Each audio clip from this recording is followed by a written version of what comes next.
our district-wide literacy team. It was made up of a representative from kindergarten and second grade, and then a representative from grade 3 to 5 in each elementary school. We met multiple times through the buildings, throughout the school year. It was facilitated by Christina Poppy, our director of ELA, as well as Eileen Abraham, our elementary chairperson of humanities. Their goal, again, was to look at our literacy curriculum for the district, to create some standardization, to create some consistency across the grade levels and across the buildings. And we're very pleased at the work that they had done this year and the recommendations that they're putting forward.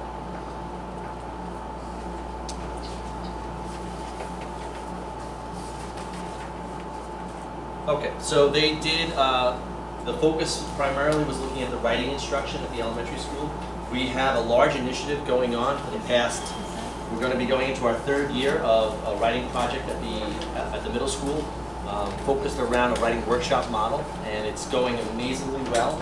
And we're rolling it into 8th grade this year, so this is a perfect combination, and we'll build those skills for our students in the elementary level up into 8th grade. So again, they formed our literacy team. Again, we established our non-negotiables, those drivers that really help us identify where we are, what we want as a community.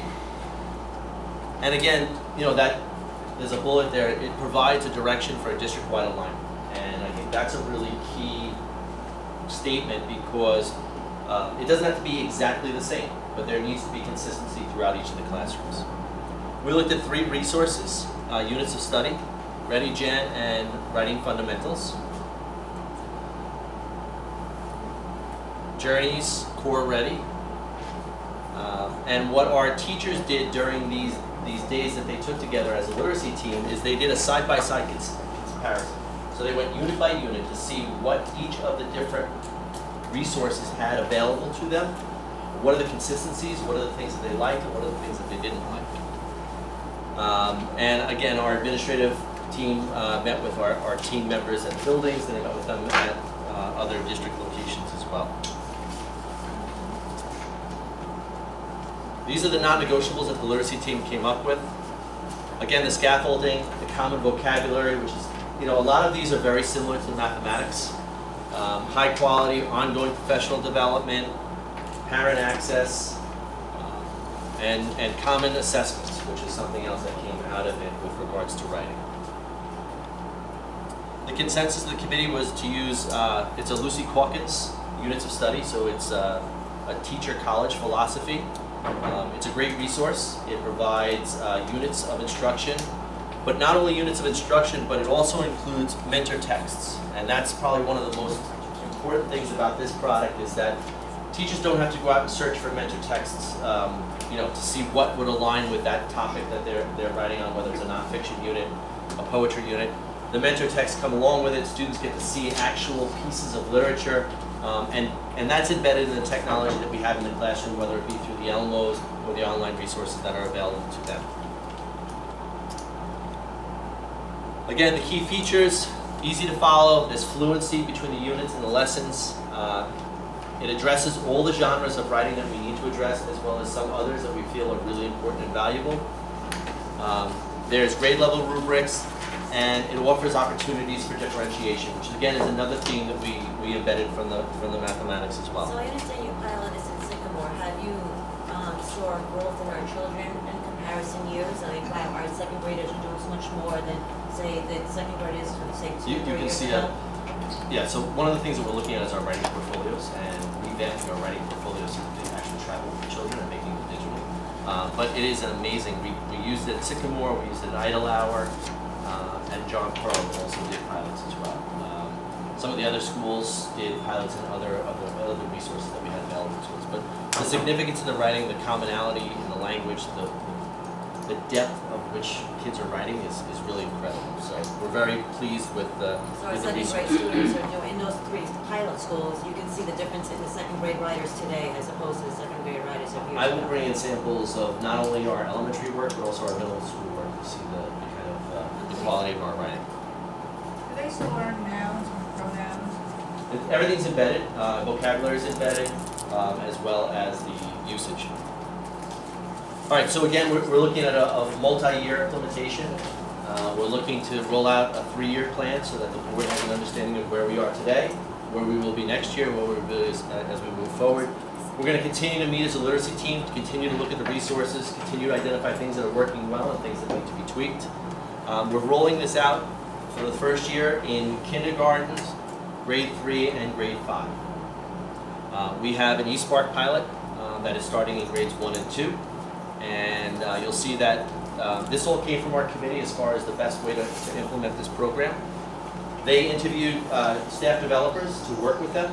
They've identified 2 staff developers. One of them currently works with our middle school teachers, developing units of study in the middle school around writing. So we have 2 staff developers that will be consistently working with our staff throughout the district. They are working together, co-planning, and at times co-presenting the material to our staff. In 17-18, grades kindergarten 3 and 5 will continue the work that they've started. They'll continue to have opportunities to work with consultants, as well as now the rollout for grades 1, 2, and 4. All right? And then again, you'll see the 18-19 plan as well with this reflection. We're going to add the revised units. We may even get to a point where we start, similar to what we did at the middle school, is writing our own units of study and writing our own units around the topics that we What want. about high school? This will feed exactly into what we're doing at the high school. Our high school has done a tremendous amount of work over this past year. They did some work last year, but a real significant amount of work in-house this year, revising their writing instruction. They're part of this process too, so it's going to be a district-wide committee, so we're going to have members from our middle school and our high school sitting on it as well. Speaking of high school, I know it's a little not on your topic right now, but I know there was questions from parents about the workshop that's going to happen over the summer. Are there going to be letters sent out for the seniors? I thought we put the workshop on hold. Oh, okay. I wasn't aware of that because there was parents who were actually questioning it on Facebook, and I said, oh, you should get a letter. I believe in August it's going to We happen. put that on hold based upon some of the new information we got from the college boards and the concerns the board had. I don't know how effective it would be for our kids. And you have to understand the style of writing at the high school is completely different than the style of writing. So wait a minute, so the seniors are not going to have that opportunity to have that? They will still have, we're going to embed it during the school day. But their essays are due earlier. Theoretically, their essays are due earlier, but they still have the amount of time, the same amount of time to submit them. So it would have helped some, but not all. We feel the plan of doing it during the school day helps everybody. Oh, I didn't even know that because the woman that the English department came in piloted it for this summer. I didn't know that was. The response we got from the board was that we didn't want to move forward. Oh, I didn't know the board made that. So I guess members of the board made that thing, but it's No, others. Maybe I made an assumption. I'll get information soon. I have a quick question for you. Yes. The grades in 1, 2 you have here begin eSpark in 16, 17. Does that continue after that into the? So grade 1 and 2, eSpark is an adaptive online program for our students. They use iPads. Right. It's a math support program. They also have a literacy component that we piloted in a couple buildings. Right. It's 15 minutes twice a week. Right. So we're going to continue that. We're reallocating some of our resources from our title funds to be able to support more students in a more consistent way. So we're looking at, this is the literacy piece. Are we looking at trying to expand that after 2016, 2017? Is it successful into grades? The eSpark? The eSpark. No, the It's eSpark just that will 1 and be 2? maintaining grade. We're looking for early intervention. Okay.